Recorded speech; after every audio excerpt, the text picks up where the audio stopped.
দেখেছেন আওয়াজ গর্জনের আওয়াজটা শান্তি হয়েছে না মাছ থেকে তোমাদের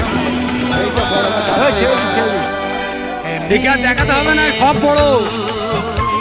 এতে সব বড় আছে। দেখে ছেড়ে দাও আরাম করে এতে সব বড় ভাই ছেড়ে দাও আবার দেখবেন আপনারা হ্যাঁ এই ছেড়ে দিতে বলো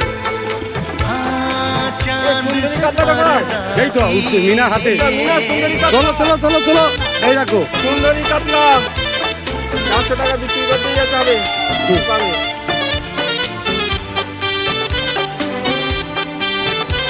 1000 টাকা হয়ে যাবে কারণ 10 কেজি আছে